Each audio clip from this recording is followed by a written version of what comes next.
Next வந்து பார்த்திங்க அப்படின்னா வாஸ்ப் பைட், அதாவது குளவி கடி இருக்கு இல்லையா. when we are bitten by wasp we feel the burning sensation and the pain. It is due to an alkaline substance injected by the insect. To neutralize the alkalinity we use vinegar which is an acid. So இப்போ குளவி கடிக்கு வந்து பார்த்தோம் அப்படின்னா நம்ம அந்த வினிகரை use பண்ணும்போது என்ன ஆகும், நமக்கு அது வந்து நியூட்ரலைஸ் பண்ணிடும். அடுத்து பல் சொத்தை, tooth decay. Generally it is advised by the doctors that we should brush our teeth twice a day.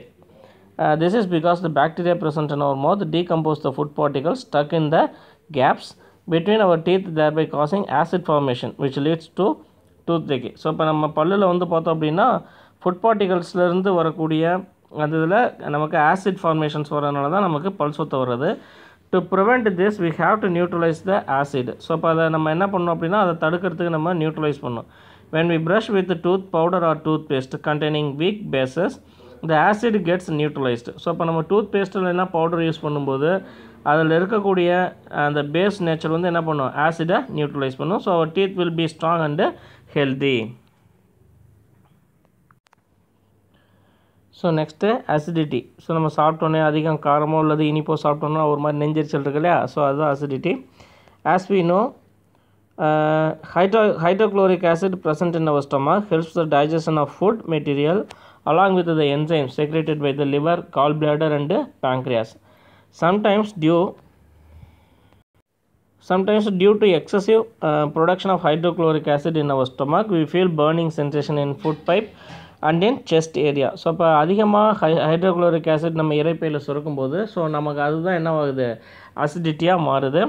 If this happens again and again ulcer will be formed in stomach and food pipe which further aggravates the conditions. So இப்போ இது தொடர்ந்து இந்த மாதிரி acidity நிறைய time வந்துட்டு இருந்துச்சுன்னா அது எதை காஸ் பண்ணும் அப்படின்னா அல்சர் ப்ராப்ளத்தை நமக்கு காஸ் பண்ணும். In order to neutralize, இது எப்படி சரி பண்ணலாம்னா antacids which are nothing but weak bases like aluminum and magnesium hydroxides are used. As a result the acidity is removed. So இப்போ இதுக்கு நம்ம சரியான ஆன்டாசிட்ஸ் நம்ம பயன்படுத்தும் போது அந்த அசிடிட்டியானது என்னாகும், சரியாக போயிடும். அக்ரிகல்ச்சரில் வந்து பார்த்தோன்னா acidic soil is not suitable for plant growth. So farmers add lime fertilizers such as powdered lime, calcium oxide, limestone, calcium carbonate or ashes of burnt wood. எரிஞ்ச சாம்பல் இருக்கு இல்லையா, சாம்பல் இல்லை அந்த கறி, அது soil to neutralise the acidity. So இப்போ அந்த சாயிலை வந்து நம்ம நியூட்ரலைஸ் பண்ணுறதுக்கு இதெல்லாம் நம்ம அதெல்லாம் சேர்க்குறோம், ரைட்டா. இண்டஸ்ட்ரீஸ் அப்படின்னு எடுத்துக்கும்போது effluents from the industries contain acids such as sulfuric acid.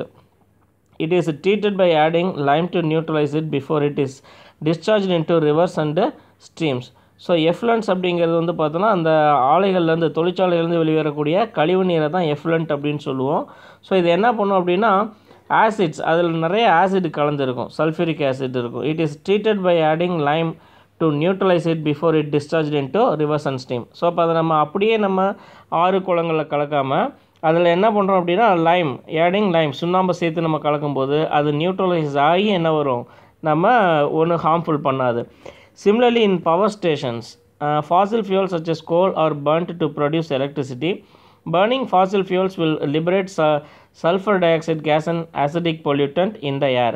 So அப்போ இந்த பர்னிங் ஃபாசில் ஃபியூல் என்ன பண்ணும் அப்படின்னா சல்ஃபர் டை ஆக்சைடு கேஸை ப்ரொடியூஸ் பண்ணும், அதை எரிச்சிட்டு இருக்கும்போது பவர் ஸ்டேஷன்ஸ் நம்ம மின்சார உற்பத்தி செய்யக்கூடிய ஆலைகளில்.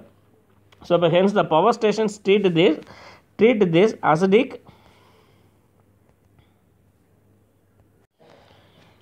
gas using powdered lime, calcium oxide or limestone to neutralize it so that the air pollutant can be prevented. So இப்போ அதோட நம்ம பவுடர் லைமை சேர்க்கும்போது அது என்ன ஆகிறது இல்லை, நமக்கு சல்ஃபர் டை ஆக்சைடாக ஏரில் கலக்காமல் அந்த பொல்யூஷனானது குறைக்கப்படும், ரைட்டா. Next indicators. ஸோ இப்போ இண்டிகேட்டர்ஸ் அப்படின்னா பிஹெச் இண்டிகேட்டர்ஸ் அல்லது அசிடிக் பேசஸ் இண்டிகேட்டர்ஸ் அப்படின்னு நம்ம சொல்கிறோம்.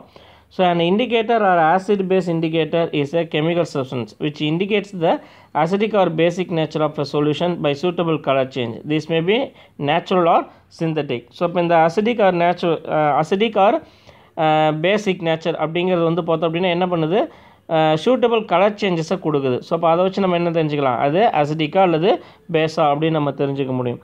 இதில் நேச்சுரல் இண்டிகேட்டர்ஸ் அப்படின்னு எடுத்துக்கிட்டோன்னா natural indicators are chemical substances which are obtained from the natural resources, இயற்கையாக நமக்கு கிடைக்கிறது.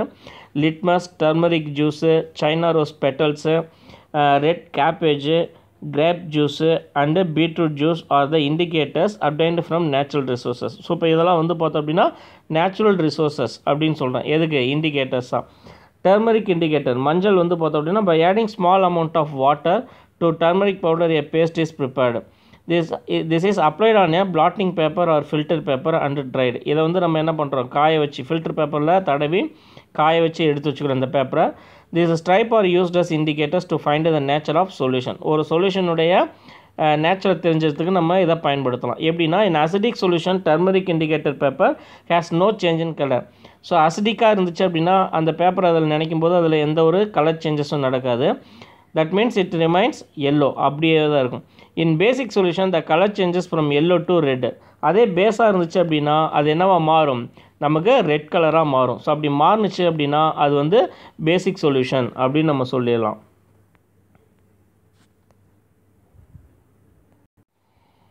அடுத்தது ஹைபிஸ்கஸ் ஃப்ளவர் இண்டிகேட்டர். நம்ம செம்பருத்தி செடி எப்படி பயன்படுத்தலாம் அப்படின்னா some hibiscus flower soaked in warm water.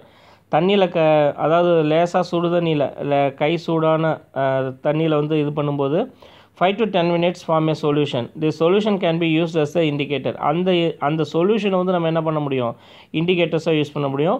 In acidic solution the color will be changed to deep pink. So இப்போ அதில் அசிடிக் சொல்யூஷனை கலக்கும்போது அந்த கலர் சேஞ்சஸ் என்ன மாறும்? டீப் பிங்க்கு அல்லனா டீப் ரெட்டாக மாறும். அதே பேசிக் சொல்யூஷனாக இருந்துச்சுன்னா the color will be changed into green.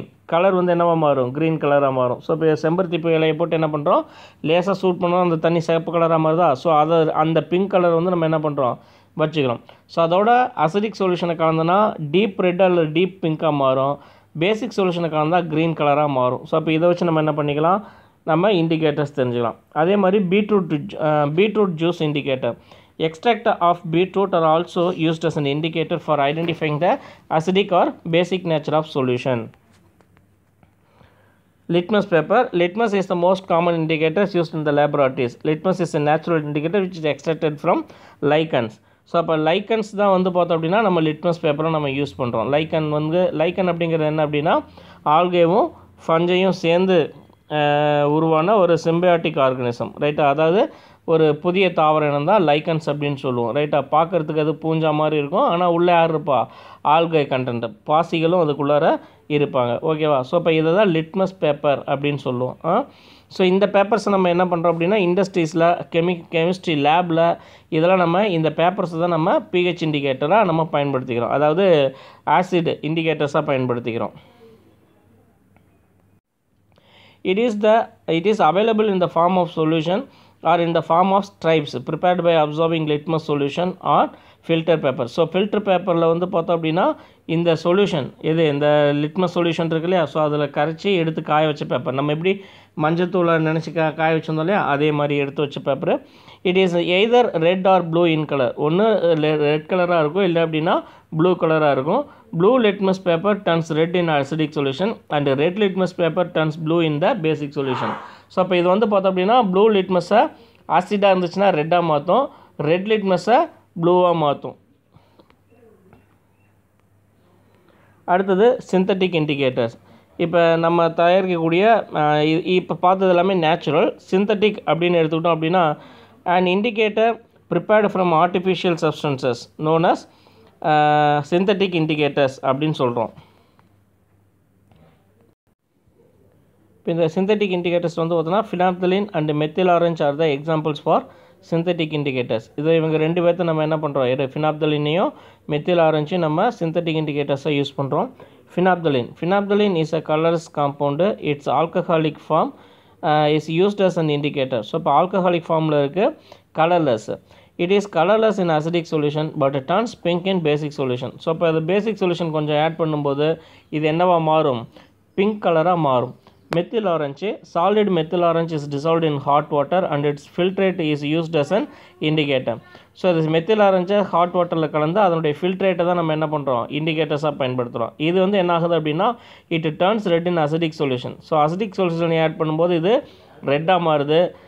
And yellow in basic solution. இது பேஸ் சேர்க்கும்போது இது என்னவா மாறுது?